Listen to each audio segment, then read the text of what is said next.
Assalamualaikum juragan tani semua.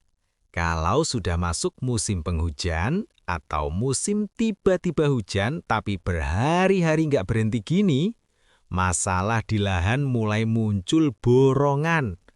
Daun gampang kuning, jamur merajalela, habis diserang hama susah pulih. Bahkan tanaman bisa jadi nggak produktif lagi. Untuk pertolongan pertama, biasanya kita aplikasikan pestisida, pembenah tanah, beserta kalsium untuk menstabilkan pH-nya lagi. Tapi setelah itu, jangan sampai lupa. Itu baru beresin hama dan tanahnya. Belum tentu tanamannya ikut pulih.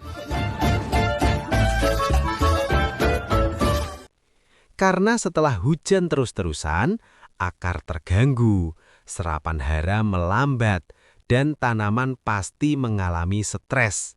Jadi, juragan perlu tambahin zat pemulih tanaman. Salah satunya yaitu asam amino. Asam amino itu bukan pupuk makro, bukan pupuk mikro, tapi aktivator metabolisme dan anti stres tanaman. Ibaratnya begini, kalau pupuk itu makanan, asam amino itu vitamin. Bukan buat menggemukkan, tapi buat menguatkan. Di fase awal pertumbuhan, setelah pindah tanam atau tanaman masih fokus daun dan akar, asam amino ini boleh rutin. Fungsinya, bantu adaptasi, kurangi stres, akar cepat tumbuh, daun cepat hijau.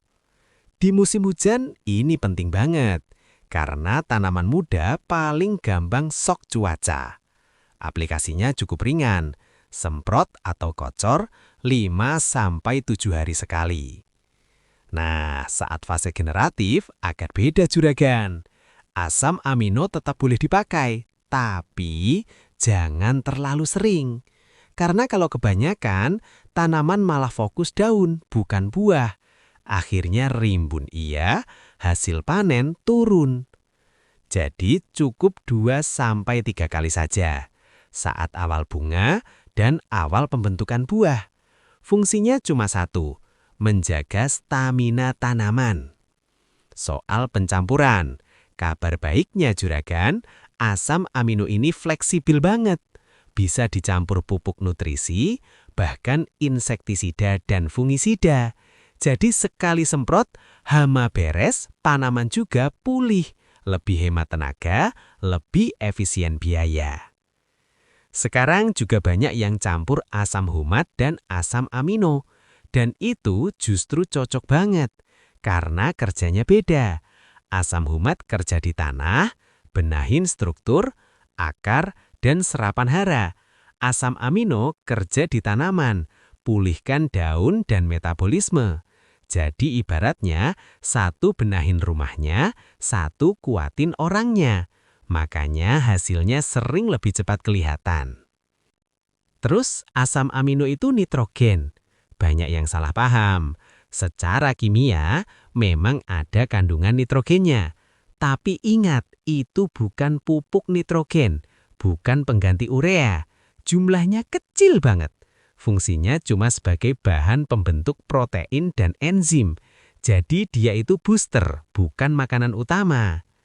Jadi juragan, kesimpulannya, asam amino itu adalah booster pemulih stres tanaman yang juga bisa bantu mempercepat pertumbuhan, memperkuat metabolisme, dan meningkatkan daya tahan tanaman. Bukan pupuk utama, tapi pendamping nutrisi biar pupuk yang kita kasih bisa kerja maksimal. Pemakaiannya juga jelas sesuai fase.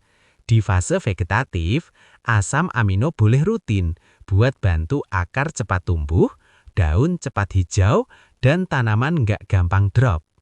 Masuk fase generatif, tetap dipakai, tapi secukupnya, buat jaga stamina bunga dan buah biar nggak rontok. Dan di musim hujan atau habis serangan hama, ini yang paling penting. Asam amino jadi penyelamat buat pemulihan tanaman. Nah, juragan, itulah pembahasan lanjut kita tentang asam amino. Kalau penjelasan di video ini terasa bermanfaat dan nambah insight, jangan lupa klik like, subscribe channel ini, dan share ke teman-teman tani lainnya. Tulis juga di kolom komentar, tanaman apa yang lagi Juragan rawat dan kendala apa yang sering dihadapi. Nanti kita bahas bareng di video berikutnya.